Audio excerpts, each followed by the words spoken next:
Alrighty, Baruch Hashem and a Baruch Haba. Welcome to our advanced studies here at Congregation Mashiach Yisrael. My name is Scott Siskin, and tonight we're going to be studying our beloved Tanya, chapter 44. Mi yiftach atana b'tafila uvracha. Who would like to open us with prayer and a blessing? Shalom. Alright, I'll open up with prayer. You won't. Rabbona Shalom, Master of the universe, you are awesome. Your Torah is awesome, your wisdom is awesome, and we are in awe of you.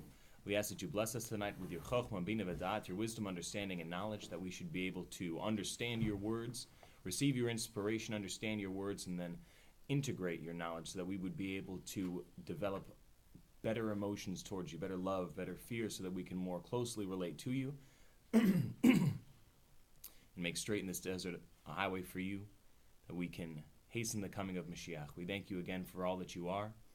And we bless you, Baruch atah Adonai, Eloheinu melech haolam asher kidshanu b'mitzvotav v'tzivanu la'asok b'divrei Torah. Amen. Shalom. Shalom. So, here we are, chapter 44. We're in the 9-chapter marathon of fear of God and love of God. And, again, the Alter Rebbe is taking us through various different approaches, different reflections of the crystal, so to speak, so that we can look at these emotions of God, this kavanah that we have towards God when we do mitzvahs, when we study Torah, when we pray, so that we should be able to more closely relate to Him and, again, accomplish the root of Tanya here, the foundational verse of Tanya, as we've said many times before, is Deuteronomy chapter 30, verse 14. Ki kara v'elecha hadov ma'od beficha u'bilvavcha la'asoto. That this thing, Torah and mitzvot, are very near to you, in your mouth and in your heart, that you should do it. So this love, this fiery love that we have latent within us for God, is actually something that's very close to us, very near to us, and very attainable for us to awaken and reveal from within us. And tonight in chapter 44, we're going to kind of come off the tails end of chapter 43 from last week. Chapter 43, as we had discussed, was describing the different levels of love and fear. We said that there was the yira tata, the lower fear, and the yira ilah, the higher fear. Could we have maybe a quick review on that? Do you remember what lower fear and lower love of God are?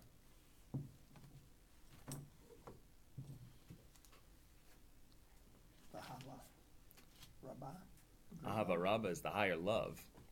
Yeah. So let's just say that the lower fear, yira tata, is the recognition of God as King. And we called it Kabbalat Ol Malchut Shemayim, the acceptance of the yoke of heaven. So we fear negativity that could come to us from transgressing against the King, God forbid. The higher fear is something that's attainable to us after a lifetime of trying to perfect the lower fear. After a lifetime of serving God, we can attain this higher level of fear, this awe, really, or this sense of recognition of God's majesty, this sense of respect towards who He is, and even a sense of shame that who are we to even be in the presence of God who is so great. That's the higher fear. That's, again, something we can attain through a lifetime of service. And we talked about the lower love is ahavat olam. Ahavat olam literally translates into eternal love, or love of the world, or love from the world. And it's the idea that, okay, I'm a smart guy, right? I know that everything that's good in this world comes from God, so I'm going to do for God, and He's going to do for me. And it's really a love of yourself in that way, because in this way you'll be able to have good things happen for you, and at the same time you're serving God. This is a pretty holy thing, by the way. Then there's the Ahava Rabbah. The Ahava Rabbah, the great love, is this special reward-type love that's gifted to tzaddikim, to righteous people who prepare their bodies and their souls as vessels and chariots to God. And again, this is something like a reward. It's a taste of the world to come. So this isn't something that most people attain, but it's something given to you like a gift that you inherit, so to speak, or receive. And then you could be blessed with this love towards God in that way. Again, focused more on Him at that point and less on my own needs, etc., etc. So tonight we're going to take a closer look at the lower love, Ahavat Olam, and the higher love, Ahava Rabbah. And we're going to kind of take a trip back down memory lane, if you guys remember. We studied for several chapters, I believe it was 19 through 25, about the Ahavat Misuteret. Do we remember what the Ahavat Misuteret is? English. How about the hidden love? Remember the hidden love? Hidden love. Misuteret. From that root word like Esther? Hidden, right? So We're just coming out of Purim here. Again, we're studying the Tanya out of order so that we can more closely look deeper into each chapter. So we talked about the hidden love. What was the hidden love? What is Ahavat Mesuteret?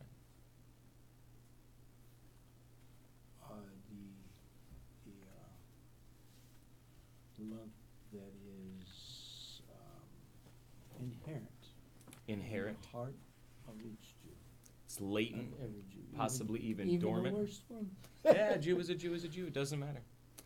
This love is given to us, like you said, as an inheritance from our patriarchs, because Abraham, Isaac, and Jacob were chariots to God.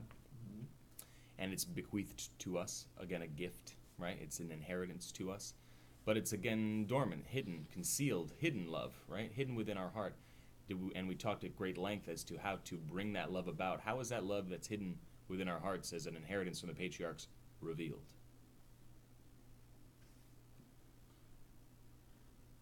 By contemplating on the greatness of God. That's pretty much how you get to the lower love, right? The lower love is this love that I can think about, I can meditate about who God is, and then I can have this understanding, okay, of course I love God, right? Because I've been thinking about it. However, the hidden love we talked about is All right. brought about how? It's not like that answer's wrong. It's true, but give us some more. I know what the right answer is. Go for it. Let's see if I can word it. It is by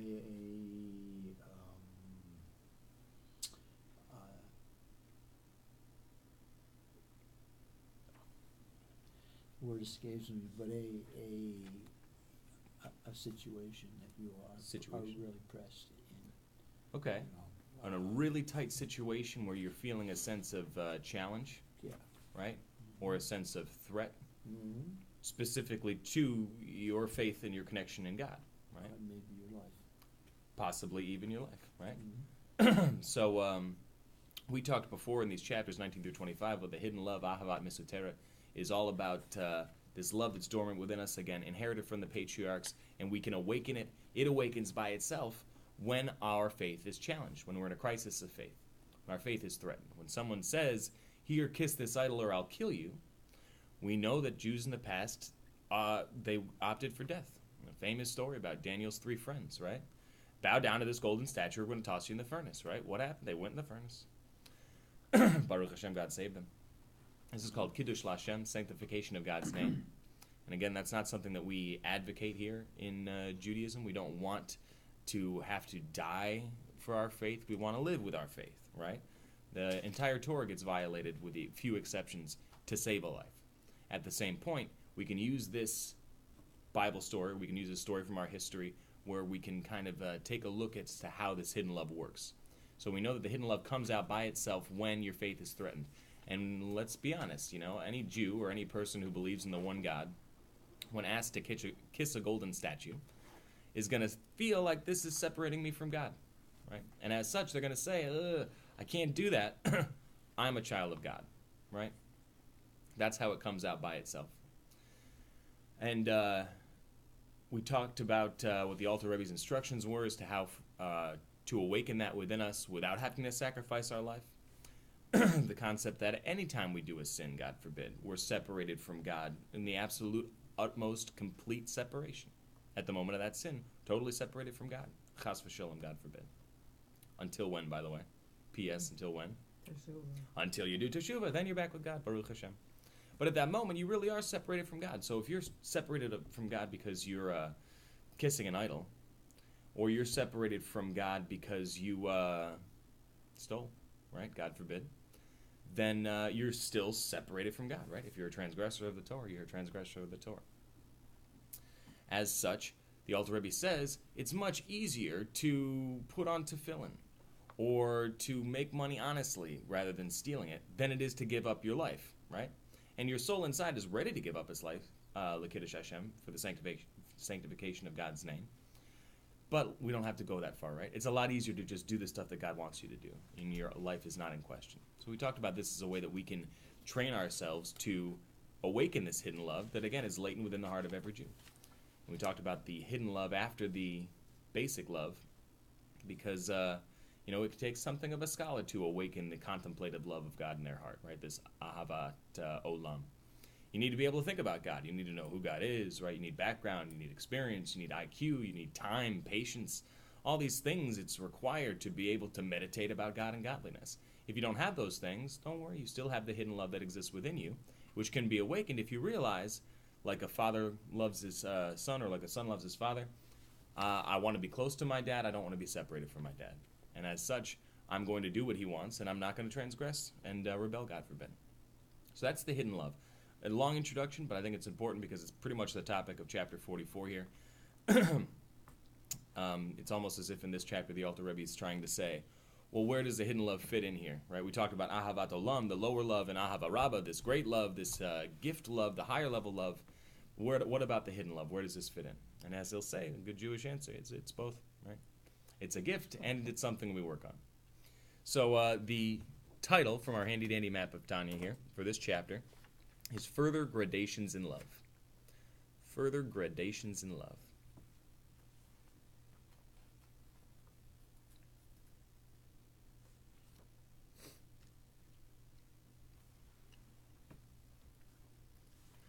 And the short summary, when you're ready,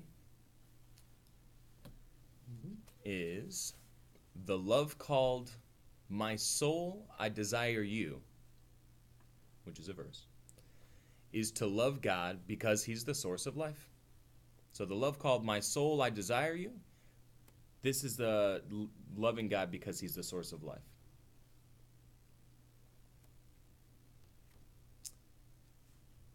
And then we'll talk about the second love here. The love that is, if you're ready, I don't want to have to make you scribble too fast. The love that is like a son who strives for his father and mother is to love God more than life. So the love of a son who strives for his father or mother is to love God more than life. So the first love, "My soul, I desire you," is to love God because he's the source of life. The second love is beyond that, right? As we'll soon see. Can you repeat that again? Love of a son. The love that is, and this is a verse, it's a quote, like a son who strives for his father and mother. That's the verse, that's the quote. That love is to love God more than life. Because as we'll soon see, the son is ready to sacrifice himself to save the father and the mother. And it's a quote from the Zohar, we'll soon see.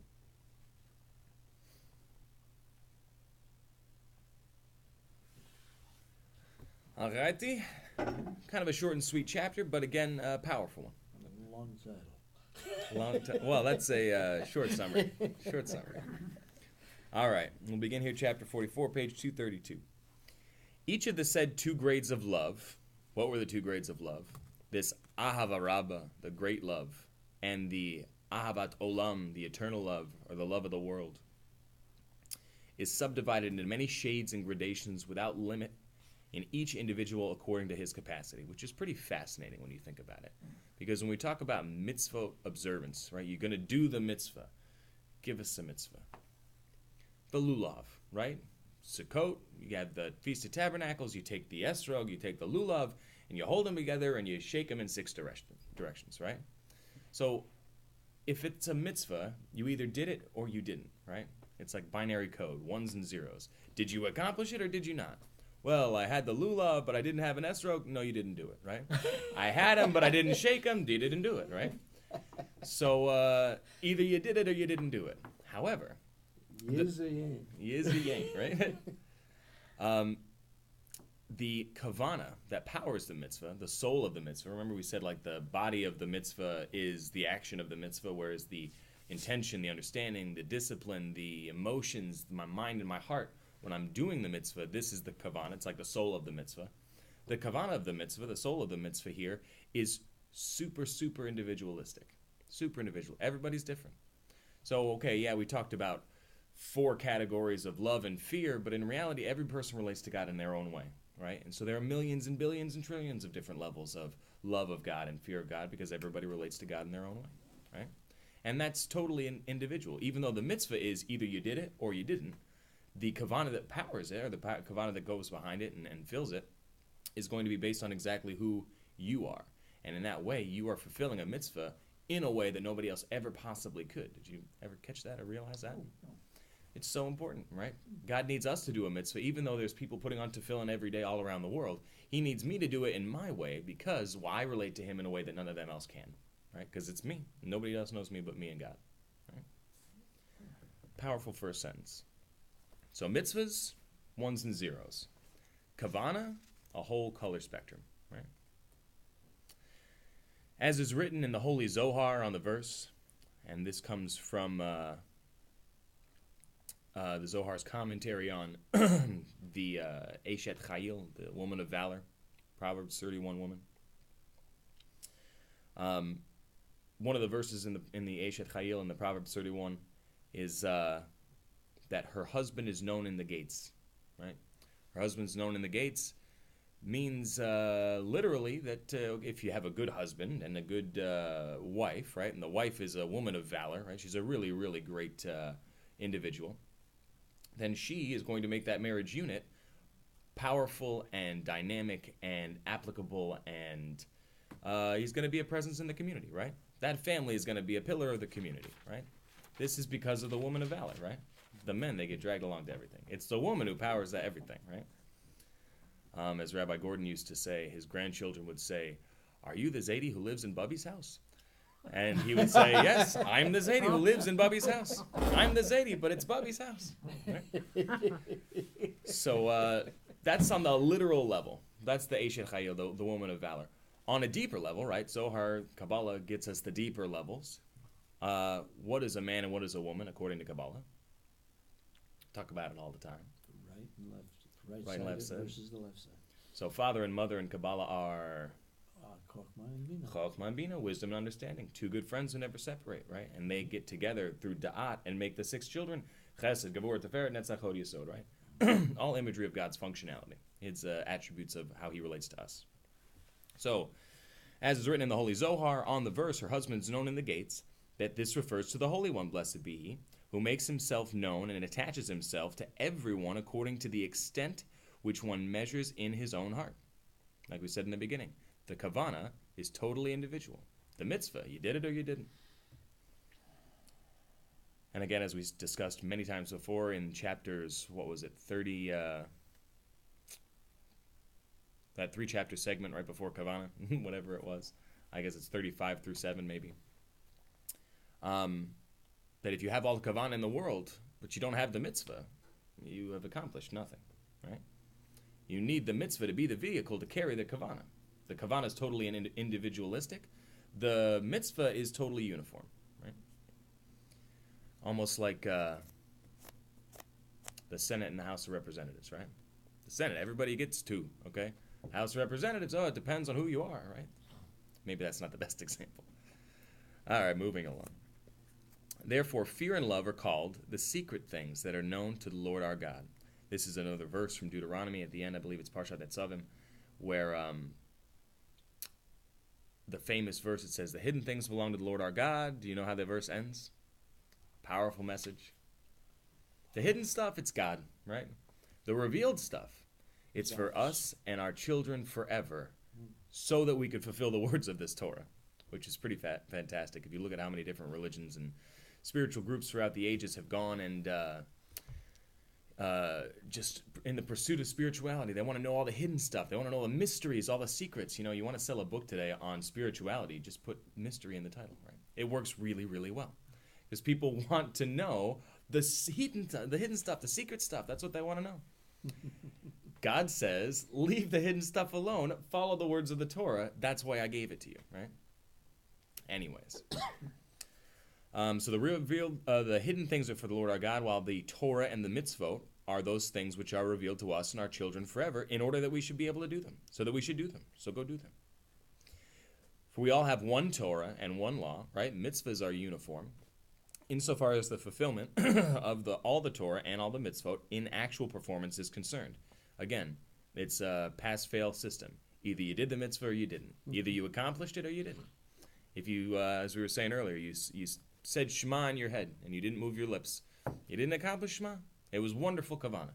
But you need to say the Shema again if you want to actually get it done. For we all have one Torah and one law insofar as the fulfillment of the mitzvot and the Torah are concerned. It is otherwise, it's the opposite, with fear and love, which vary according to the knowledge of God in the mind and the heart of any in particular individual, as has been mentioned above. Yet there is one love.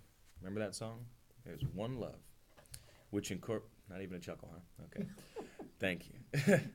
Yet there is one love which incorporates something of all the distinctions and all the gradations of both great love, this Ahava Rabbah, and Ahavat Olam, this eternal love. There's another kind of love that has all the levels. And when we said there's all these levels of love of God, there's one kind of love that encompasses all the levels. It's a powerful love, right?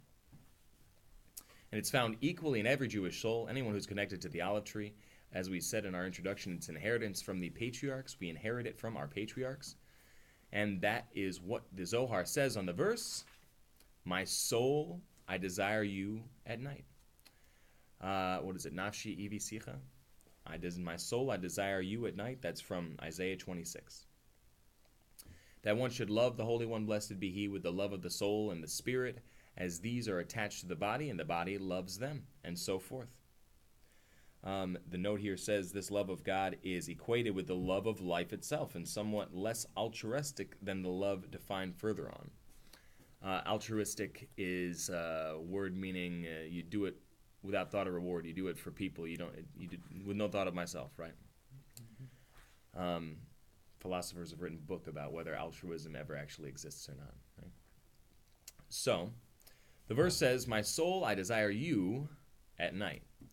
And the Alter Rebbe is here saying that the person here, the speaker, is identifying with their soul. And I mean, if you're talking about love of God, why does it say, my soul, I desire you? What's with the third person to second person tense change? What's this about? So the idea here is that where does the soul come from? God loves to do it. Yeah, right. Our soul comes from, and we studied this in Tanya earlier, what is our soul according to the Bible, according to the Torah? Nefesh, Ruach, and Neshama, sure. What is it literally? What is it literally? Our spirit. Our spirit, sure. What is it? Where does it come from? From God. Comes from God. Mm-hmm. The Alter Rebbe here says or not specifically here, but earlier in Tanya he had said, the soul is a chelik Eloka mamish, mimal mamish. The soul is a piece of God. Literally a piece of God is my soul within me. So when you say, my soul, I desire you, you're saying, I desire God, right? My soul, I desire you. You're looking at God through the prism of your soul and saying specifically, God, I recognize that you are the source of all life, and as such I desire you, right? It's a beautiful verse in Isaiah here. Again, somewhat less altruistic than the second love that we're going to talk about, right? Because this is recognizing that God is a source of life, therefore I love God, right? Because He gives me all the good things, He gives me the life. This is Ahavat Olam, right? The lower love. This is the interpretation of the verse, my soul, I desire you, which means since you, O Lord, are my true soul and life, therefore I desire you, like we just said. That is to say, I long and yearn for you like a man who craves the life of his soul, and when he is weak and exhausted, he longs and yearns for his soul to revive him. And also when he goes to sleep, he longs and yearns for his soul to be restored to him when he awakens from sleep. And when we wake up in the morning, we say, thank you, God, for bringing my soul back. So this is all the concept of Ahavat Olam, the lower level love, that God is the source of life, the source of happiness, sustenance of all creation, and hence we love Him, right? Which again is coming from our prism, it's coming from us. We love God because He does good for us. That's the lower love, Ahavat Olam. Let's see here. So do I long and yearn to draw the light of the Ein Sof Yisbarach, the Infinite One, blessed be He, the life of the true life within me through the occupation of Torah when I awaken during the night from my sleep. For the Torah and the Holy One, Yisbarach, blessed be He, are one and the same. Again, fundamental, foundational. The Torah and God are one and the same. So, as the Zohar says, out of love for the Holy One, blessed be He, a man should rise each night and exert himself in his service until morning. This is referring to the Midnight Lamentations. It's a service that we don't necessarily observe today, but that was very prominent back in the Alter Rebbe's time. The idea was you would go to sleep as early as you could after dinner. You get a couple hours of sleep. You'd wake up at midnight. you'd do some soul searching and come clean with God, and you would, hence the Midnight Lamentations, and then you'd study Torah all night until morning, until the morning service, the Shacharit, the prayers. You'd say the morning Amida. You'd study the Torah in the morning, everything that needed to be done. You'd grab a little bite to eat. You'd take a quick nap, and you go to work, right? So this is a practice that they used to do back in the day because it's meshubach, it's praiseworthy, right? When you wake up in the middle of the night, you should study Torah, right? Because you wake up in the middle of the night. That's because your soul is desiring God and godliness. As such, you should connect to God and godliness through the Torah, which is God. Make sense? Again, it's meshubach, it's praiseworthy, it's Chassidic, it's righteous, it's pious rather, but it's not obligatory. Next section here. A great and more intense love than that one. What was the kind of love we just described? To kind of kick our feet off the ground and leap back up here. One we just described? Yeah. Was that Ahavat Olam? Ahavat Olam, yeah. The lower love. The love of the world, right? Or the love that I get because I see the world, right? I meditate about who God is in the world. I recognize that He created the world and He gave life to the world and He gives me life, and hence I love Him, right? Hence Ahavat Olam, love from the world. Not to be confused with Ahavat Rabbah. Ahavat Rabbah is this great love, this love that's a gift that you can't earn by yourself, right? You can prepare yourself to be able to be ready to accept this gift, but in the end of the day, you're born a Kohen or you're not, right? God is going to give it to you as a gift, or He's not. And again, most people don't experience this because it's a form of reward, and typically reward is saved for the world to come, Olam Haba, and not given to us here. So a great, more intense love, the one we just described, the Ahavat Rabbah, than that one, the one that we just described, which is Ahavat Olam, the lower love. One which is likewise concealed in the soul of all of Israel, of everyone connected to the olive tree, as an inheritance from our ancestors, the matriarchs and the patriarchs, Abraham, Yitzchak, and Yaakov, Sarah, Rivka, Rachel, and Leah, otherwise known, as Rabbi Gordon said, as the mamas and the papas. We get the soul from our mamas and papas, right? Is that which is described, defined in the Raya Mehemna. Raya Mehemna is Aramaic for the faithful shepherd. It's the part of the Zohar, which was traditionally authored by Moshe Rabbeinu. Moses wrote part of the Zohar. This part is called Raya Mehemna. You'll see it as you go through the different different Parshio Sidra of the Zohar. It'll have a little section say, this is Raya Mehemna stuff. This is the stuff that Moshe wrote. And this is the quote. It says, like a son who strives for the sake of his father and mother, whom he loves even more than his own body, soul, and spirit. The idea here is that his parents, God forbid, were taken captive. Right? And the son, he says, I'm going to go in there Rambo style, and I'm going to get him out, even if it costs my own life. Right? Which is unique, right? For a parent to sacrifice himself for a child is to kind of be expected, right? But for a child to sacrifice himself for a parent, this is a little different, right? Mm-hmm. More praiseworthy, more great and intense. For have we all not one Father? God is the Father of us all. And that's in the prophet Malachi. And although one may ask, who is the man and where is he who dares to presume in his heart to approach and attain even 1,000th part of the degree of the love of the faithful shepherd Moshe Rabbeinu, Raya Mehemna? Nevertheless, a minute portion and particle of his great goodness and light illumines the community of Israel in each generation, as is stated in the Tikkunim, which is part of the Zohar. And we discussed this at length a couple of chapters ago, right, where we said, is fear of God such a small thing? And that is what the Talmud asks, right? Moses, at the end of the Deuteronomy, says, so what does God want from you already? Just fear God. And the Talmud asks, is fear of God such a small thing? And then comes back and says, yes, for Moshe Rabbeinu, for Moses, our teacher, it's a small thing.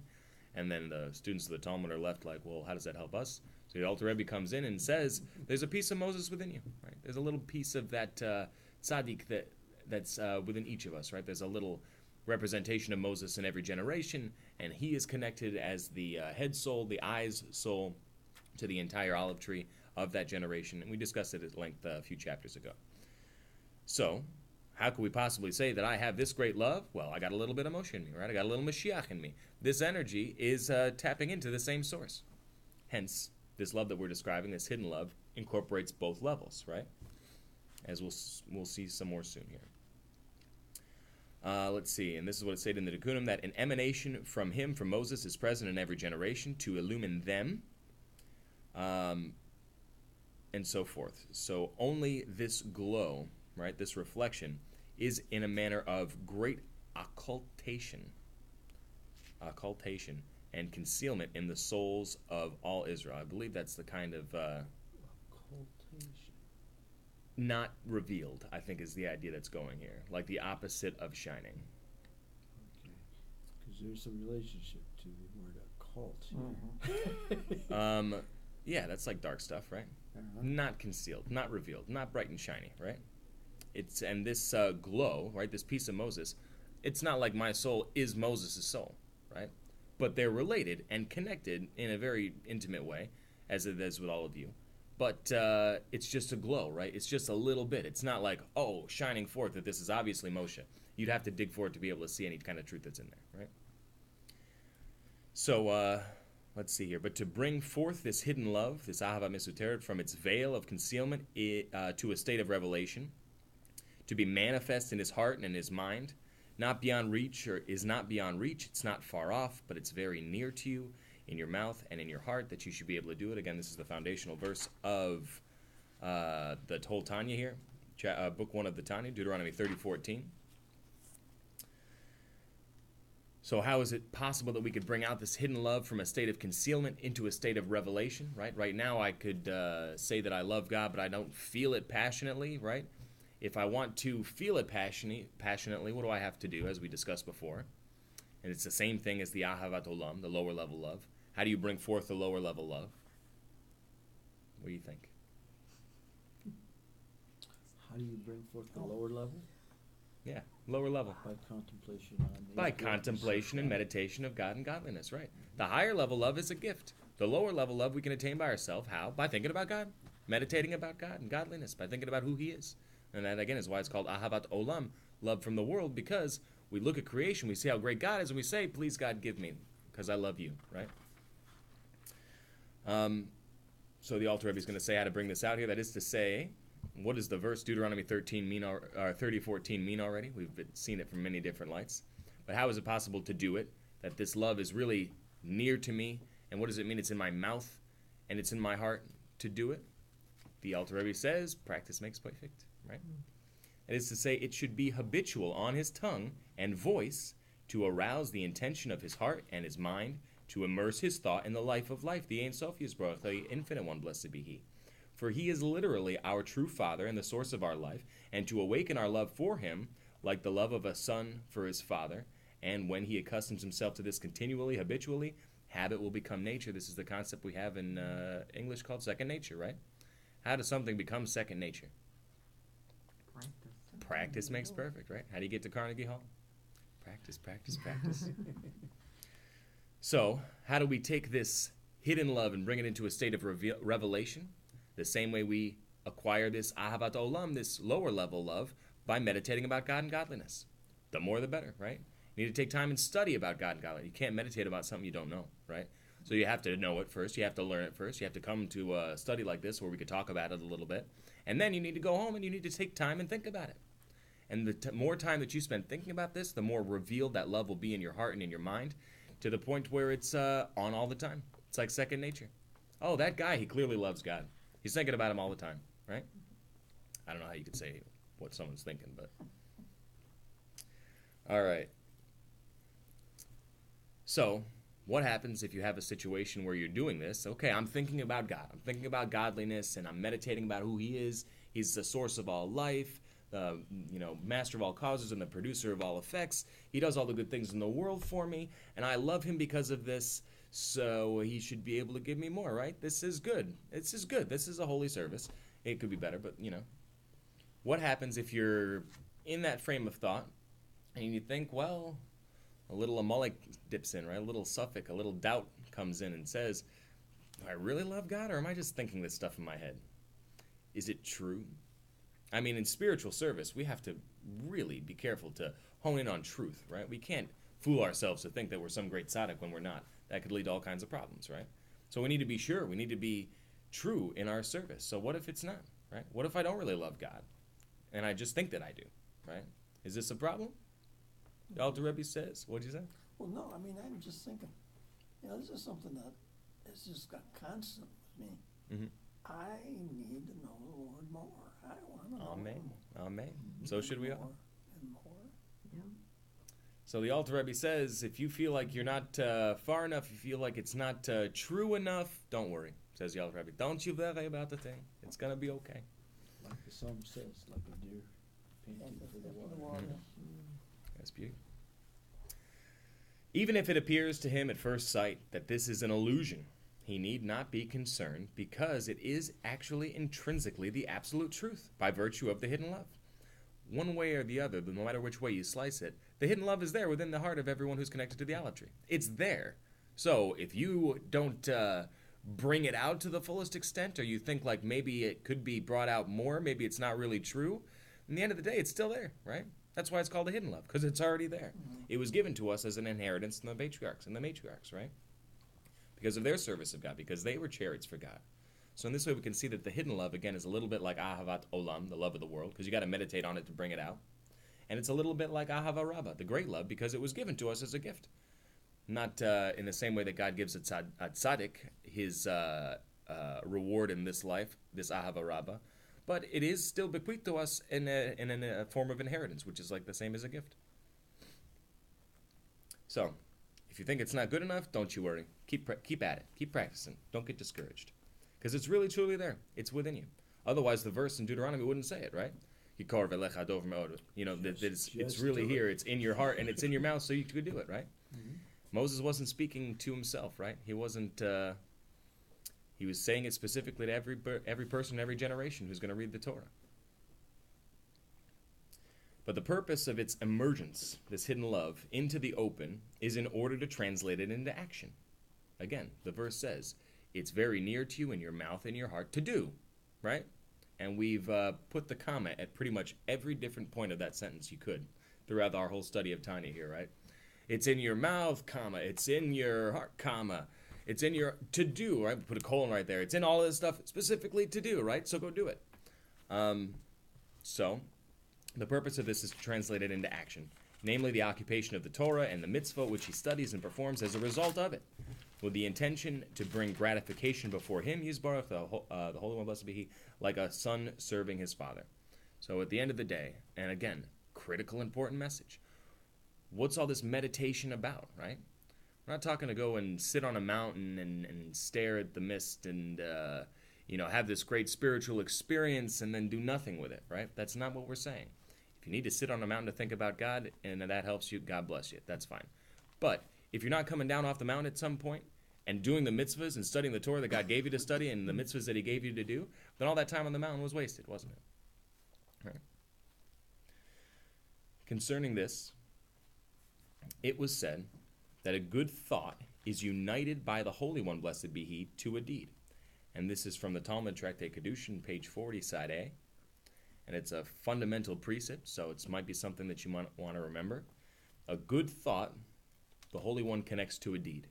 Classic example, a man wants to write $1 million check to charity and runs into some business problems. All of a sudden the deals fall through. He doesn't have $1 million in the bank anymore. He can't write the check, right? God will make sure that that recipient ends up getting their $1 million paid in full. That's what this means.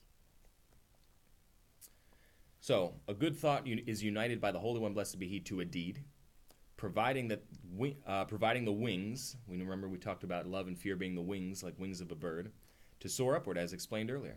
As explained earlier, we said that a bird without wings can live, but it can't fly. A mitzvah without love and fear is like a body without a soul. It's dead. It's alive. It's there. You did the mitzvah, but it can't fly. So what is it doing for you, really? As for the gratification, it is akin, by way of the illustration used earlier in chapter 31, to the joy of a king whose son returns to him after liberation from captivity, or from the fact that it has been made possible for him to have a habitation down here, as is already mentioned, right? We talked about the concept of, your soul wants to return to God and godliness. It's kind of like a prince who's been in a dungeon, right? He was captured and he's been churning the wheels down there, and he's covered in grease and schmutz and everything else, and they let him out, and he's running down the courtyard to the palace, and he goes and jumps into his father, the king's arms, and there's a loving, beautiful embrace, right? And The credits start playing and everything's lovely. And someone's like, don't hug the king, you're covered in schmutz, right? And the king and the son, they don't care about the schmutz, right? He'll get his shower at some point. He's happy to see him, right?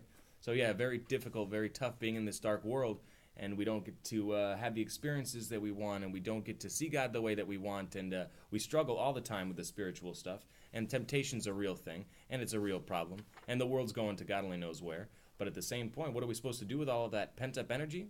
Not take a pail of Prozac, God forbid, as Rabbi Gordon used to say, not to offend anybody, but our response shouldn't be to roll over and die. Our response should be escape the dungeon. Go study Torah. Go do a mitzvah. Go return to the king. Oh, but you're still living in a life of schmutz. Forget the schmutz. You'll have your shower later. Right now, return to the king, right? As has already been mentioned. But even in regard to the above-mentioned love, in the category of my soul, I desire you. Remember that? Remember that part from a page ago? We said, my soul, I desire you. This means what exactly? Get piece of God in us. Right, absolutely. Yearns to connect with you. Right. As he is the source of our life. Right. And this is paradigmatic of the lower level love. God is the giver.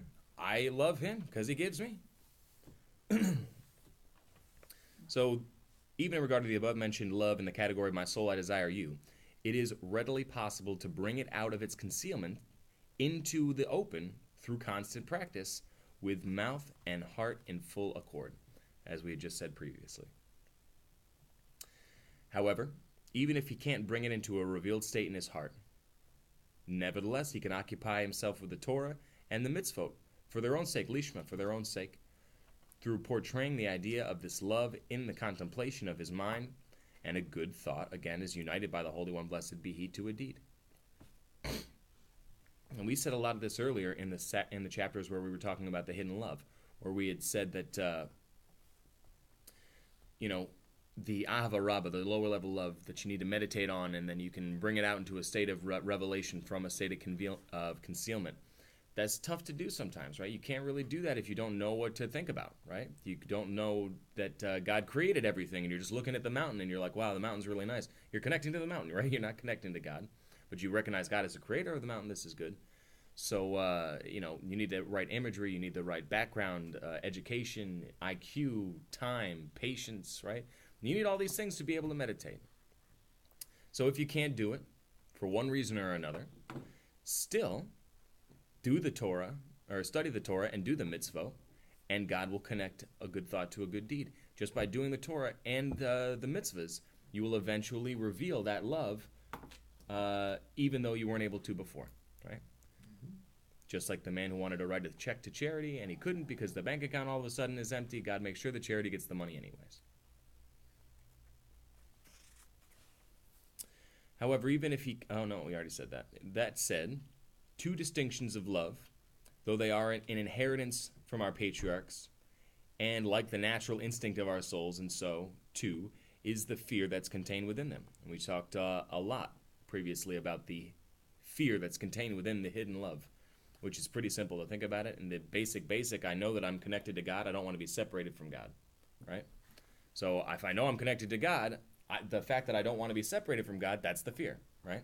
I don't want to be away from him. It's the hidden or the fear that's contained within the hidden love. The fear that's contained in them, which is the fear of being sundered, separated, God forbid, from the source of our life and our true Father, Yisbarach, blessed be he, are nevertheless not termed natural fear and love unless they be in the mind and thought alone and in the latency of the heart. Then their station is the 10 spheres of Yetzirah, where they bring up with them the Torah and the mitzvah, of which they have been the inspiration and cause. So we talked before about these four worlds, these four spiritual worlds, and in our world we have Asiya, where we are, Yetzirah, the world above us, the higher heaven, Beriah, and then the world of Atzilut, where everything is one and connected with God. So the realm of Yetzirah, just briefly we said before, is the realm where the angels are. It's dominated by the midot, chesed, and gevura, right? The love and fear of God. As such, it's an emotional, instinctual place, as you can see on our handy-dandy chart. The second heaven. Second heaven, there you go. Well, right? not really, no. Second world? Second world is good. Unless you're going from God's point of view down, then it's the third. Right. So, From our perspective. right. Depends on which way you hold the map. Yeah. So, we're not going to call these natural love and fear unless they're left in the latency of the heart. Then they're in the world of Yetzirah, natural, instinctual love and fear like an animal, right? I like pleasure, I'm afraid of pain, right? However, when they are manifest in the heart, not concealed, not latent, but revealed, awakened, I can really say I love God, right? Because I've been thinking about it, and I thought about it, and I do love him, right? Or I really do fear God, I respect God because I thought about it, and I do, right? Then that station, as we've said before, a lot of this is what we've said before, is not Yetzirah, but that rises to the world of Bria, the world of creation, because they are more closely associated with intellect, Bina. So let's just read this from the beginning. Because when they are in a manifest state in the heart, they are called in the Zoharut, the Daliba, the heart's desire, and they are stationed in the 10th spirit of Bria, to where they bring up with them the Torah and the mitzvot, which have been induced by them. And again, the world of Bria, the world of creation, is dominated by Bina, understanding, whereas the world of Yetzirah, where all the angels are is dominated by emotions, Chesed and Gevurah. For their emergence from latency into concealment of the heart, into a state of revelation, comes through the faculty of Da'at, right? Coming back to the Eshet Chayil thing. You have the father and the mother, they get together through Da'at, and then you can form an opinion. I like, I don't like. This is the foundation or the root of emotion. Through a powerful fixation of the mind and an intense concentration, touching the depth of the heart preeminently and continuously, on the Ein Sof Yisbarach, the Infinite One, blessed be He, as to how He is our very life and our blessed true Father. And it's well known, and it's written in the Tikkunim, that there in the world of Bria nests the supernal mother. What's the supernal mother? The supernal mother is Bina. Bina, absolutely right. The feminine energy of God and godliness. It's the source of the Shekhinah, right? Which is like the lower mother. So if God's inspiration, God's creativity, God's wisdom is the Father, then and that's the seminal drop of wisdom, right? Then the Bina, this is the understanding of God, this is the vessel which takes that inspiration and develops a world out of it, right? Hence, feminine energy of God. Knowledge, understanding, or wisdom, understanding, and da'at, knowledge. And knowledge, right. Let's see, and this is the contemplation of the light of the Ein Sof Yisbarach, the giver of life, which is in accordance with the teaching of Eliyahu. Eliyahu Hanavi, we have the Patach Eliyahu, this famous prayer teaching discourse of Elijah that the Ashkenazi Jews say every Friday afternoon before Shabbat, and the Sephardic Jews say it every morning. And this is taken from the introduction of Tikkunei Zohar. Patach Eliyahu says that Bina is in the heart, wherewith the heart understands. And the whole concept here, again, is that the mother, or if you don't like that terminology, the understanding, right? When you have the inspiration, and then I understand that inspiration, I develop my own knowledge about it, right? Now I'm not processing it, I have it, it's knowledge. This is going to be the root or the source of emotion. I'm going to feel a certain way about it, right? I'm going to have an opinion about it now. So it's you say wisdom, understanding, and knowledge. We could easily say creativity, development, and opinion, right? If you like it, then it's like in the Chesed direction. If you don't so much like it, it's in like the Gevurah direction. Kosh? And this is what Eliyahu is explaining in Patach Eliyahu. Furthermore, these two distinctions of love that have been referred to above, what are the two distinctions again? Higher and lower. Higher and lower, right? The lower which you meditate on to get, the higher which is given as a gift, contain a quality of love which is greater and more sublime than the intelligent love and fear, the love termed as Ahavat Olam, the eternal love. Nonetheless, a person must strain his intellect to apprehend and attain also the distinction of eternal love, Ahavat Olam, referred to above, which stems from an understanding and a knowledge of the greatness of God, in order that thereby to fan the blaze of fiery love, with glowing coals and an intense fire and a flame that rises heavenward, so that not even many waters could extinguish it, nor rivers quench it. Baal Shem Tov gave a famous discourse teaching on... That's out of Shir Hashirim 8:7. Mm-hmm. And I was just going to say that, Baal Shem Tov taught about on the story of Noah, that the floodwaters come, you should go into the ark, right? That the Baal Shem Tov said, the floodwaters, this is referring to financial stress, sores, problems, troubles, right? Mm-hmm. And when these financial problems and worries of life, they come, what you should do, you should climb into the teva. The teva means ark, but it also means a word, right? Like kakatuv b'toratecha. So you go into the word, and this can be a wonderful way to shelter you from the raging waters of financial stress in life. And it's been said many times before that the biggest challenge to our faith as humans is earning a living, right? That's Adam's curse. By the sweat of your brow you shall eat bread.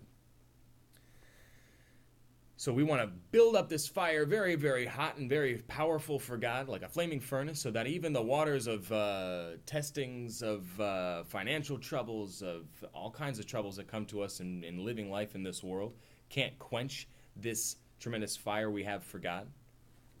For there is, and we're going to study about this later, a superiority and an excellence in the quality of love that burns like fire, something that's revealed, not concealed. Like an intense flame and so on, which comes from understanding and knowledge of the greatness of the Ein Sof, Yisbarach, the Infinite One, blessed be He, over the two distinctions of love referred to above, when they are not like fiery coals in a blaze and so forth, like I just said, similarly to the superiority and the excellence of gold over silver, and that is again going to be explained later in chapter 50, it looks like. So the idea here is there's a hidden love and a revealed love, right? If you have the hidden love, it's kind of like silver. It's good. It's worth money. It's valuable, right? But then there's the revealed fiery love, and that's like gold, right? And no matter what, throughout the ages, gold has always been greatly more expensive than and more valuable than silver for this same reason, right? Well, similarly in this parable. In the concluding paragraph here in chapter 44, besides, this is the whole man and his raison d'être, which is his reason to be in French, that one may know the glory of the Lord and the majestic splendor of his greatness, each according to his own limit and his capacity, as is written in the Raya Mehemna, Parshat Bo, in order that they may know him as is known. And that's the end of chapter 44. Again, the whole idea of what we're being put here on earth, right, is specifically that we should know God. We should learn about God, who He is for us, who He is in every way that we possibly can. Again, each according to our personal specificity, right? Our personal flavor of love and fear towards Him, our personal connection, our personal relationship with Him. At the same point, you can't just have your personal relationship with Him and serve Him in a way that is not asked for, right? I'm not sure why I'm thinking of it now, probably because I heard it a little bit earlier today with Rabbi Gordon, but Rabbi Manis Friedman, Rabbi Gordon's brother-in-law, he has a talk that he's speaking to, I'm not sure if it was a joke or it was an actual couple in therapy or something, but they had come and the guy was saying, I love my wife. I love my wife so much. For our anniversary, I gave her these 2 tickets so we can go to Paris and we could, have this wonderful anniversary in Paris. And, she's grumpy or whatever. And Rabbi Friedman says to the gentleman, with all due respect, sir, you want to go to Paris, right? You want your wife you want to connect to your wife? You need to take out the garbage, right? She wants you to take out the garbage. She doesn't like planes. She doesn't like French people. I'm nothing wrong with French people. But you want to go to Paris, right? You need to serve your wife in the way that she asks you to do it. So also we can have all these different flavors and colors, this whole spectrum of love for God, each individual to who we are, but at the same point you need to do the mitzvot to actualize and to channel that love and to bring it to a place where you can actually relate to God and connect with Him. Otherwise, you're only connecting to yourself. Is the Alter Rebbe actually using a French expression here in this last sentence? Let's see here. Raison d'être. I mean, it says raison d'être in the English translation. In the Hebrew here, Am ki zol ha'adam.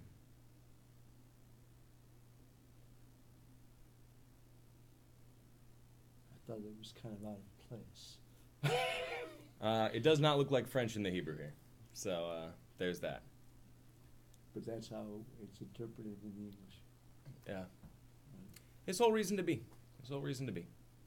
Well, that, I guess, has kind of seeped its way into English as a idiom.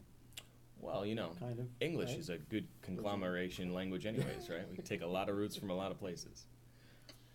So that's chapter 44. What did we learn in chapter 44? We more closely took a closer examination of this concept of different levels of love of God. We said mitzvot, either you do the mitzvah or you don't, but the way you love God and the way you respect God while you do the mitzvah, this is very individual, very personal. We had said that the hidden love that exists within us has qualities of both the lower love and the higher love, because let's face it, it was given to us, but at the same point we have to work to bring it out. And even if you think that your service of revealing your love in you is not genuine, the fact of the matter is that hidden love is there. It's within you because God is in you. Right? And we looked at very many proofs and verses to be able to help us understand that. Again, this is the 9-chapter marathon of fear and love of Hashem. So we have a lot more to cover here. I believe it ends at chapter 50, where we're actually going to more closely look at this concept of the difference between the love of silver and the love of gold, the love that's compared to silver and the love that's compared to gold. But again, you know, it's a marathon, not a sprint. Take a look out the window, find a couple of stories, a couple of verses that inspire you, that connect to you, and use this in your meditation of God and godliness to help you be able to reveal that love that's within you for Him. Because that's the whole purpose here. That's the whole point, that we should be able to really connect to God and really have a relationship with Him. And you need really revealed emotions to do that. And if you don't have the really revealed emotions, it's still kosher, right? But we should try. Any thoughts? Turn that silver into gold. Turn that silver into gold. Reveal that love. I remember the first time I ever was at the ocean. I was 41 Okay. before I ever saw the ocean. Wow. I remember Wow. sitting on the beach, watching the waves roll in, Mm-hmm. and to realize And hearing those Otis Redding. waves have been rolling in and rolling in Mm-hmm. and rolling in since the Lord created. For I mean, thousands of years. I was totally fascinated by watching the waves for the first time. It's easy to feel small in front of the ocean, right? Yeah. Very true. But it just meant a lot. It was, Baruch and Hashem. another thing here, the sentence says, each according to the limit of his capacity. Mhm. But that capacity, to me, is limited by our own How much are you willing to put into it? amen. And that capacity can be increased. When we were talking about our MJ 101 class, I was doing some research, and people often say, I tried the best I could, but it's not really 100% genuine. When they say, I tried the best I could, what they really mean is, I try harder than I usually do, and I didn't get there, right? Yeah, So how willing are we to try amen. for God? So the question is, how much harder can you work? How hard is your hardest, right? Alrighty, next week we're going to talk about the Jacob style of love. If Chesed is Abraham and Gevura is Yitzchak, then Tiferet, compassion, this is Yaakov Avinu, our father Jacob. So what does it mean to have compassion for God? And I think specifically as Messianic Jews here, we can relate to that very well. So join us next week, and I hope you enjoy. Who would like to close us in prayer?